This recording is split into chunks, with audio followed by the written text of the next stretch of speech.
The year was now 1915, and the way that World War I would be fought was in motion. But the Admiralty in England thought that they could open a second front and release another navy into the ocean.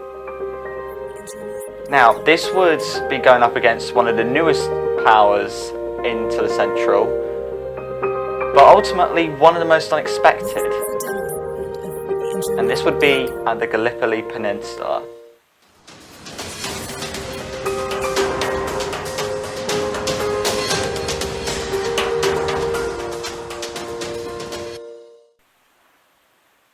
Now, the Gallipoli campaign was the campaign to release the Russian fleet into the ocean and to possibly knock out the Ottoman Empire from threatening Constantinople, Istanbul.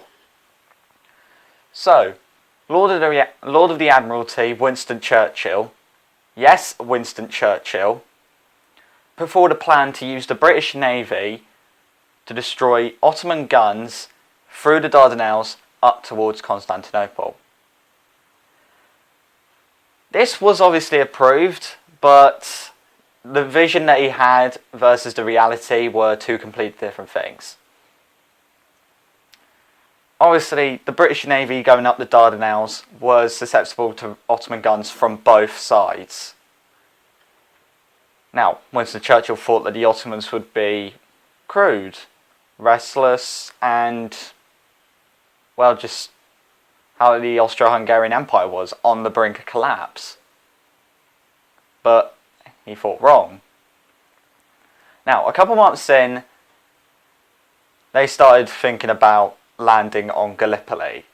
Now, the British forces would land at the south of the peninsula at V, W, X, Y and Z Beach, while the Anzacs would land at Anzac Cove, or so it would be called.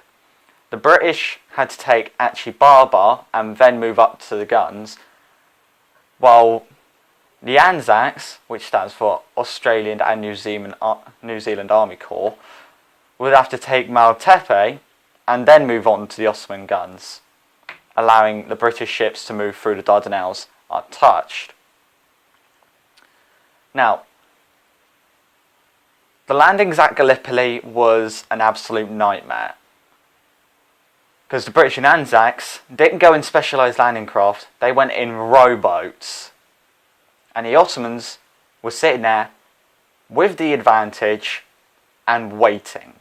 Machine gun emplacements so they could shoot across the beach, and they waited for the British forces to get close to the beach. On many beaches, only a couple hundred survive, but then, inevitably, Gallipoli turns into the same war of attrition as on the Western Front, something which they didn't wanted. But Gallipoli was never going to be won. The Ottomans were too well defended and too well supplied by the German Empire.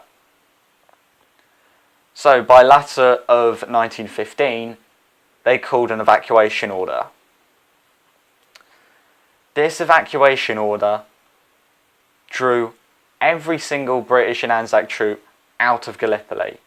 Now, one of the ways they managed to cover their escape was with a genius man's idea of a drip rifle. Now, this drip rifle would be a short magazine Lee Enfield attached to a tin can that was attached to the trigger. And what would happen, there'd be a separate tin can dripping water into the can connected to the trigger. Once the can was heavy enough, it'd pull the trigger and fire a shot, thinking to the Ottomans that there was still resistance. By the time Gallipoli was evacuated, everyone had survived. Gallipoli was lost. It had been a humiliation for the British Empire, and Winston Churchill was kicked out of the Admiralty, never to be heard from again. Wait a minute.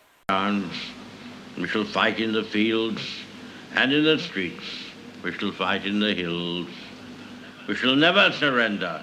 The landings at Gallipoli sort of showed what the Ottomans could do. They weren't the broken force that the British and Winston Churchill thought they would be.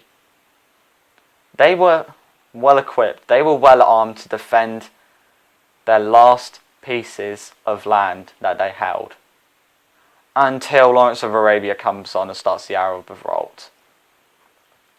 So that has been Gallipoli. It was short, but all it was failed trench attacks, failed bombardments, and then eventually the evacuation. So, subscribe if you want to see more history on World War I. I am doing this series all the way up to Remembrance Day, and a bit beyond. And I will see you next time for the French weapons of World War I.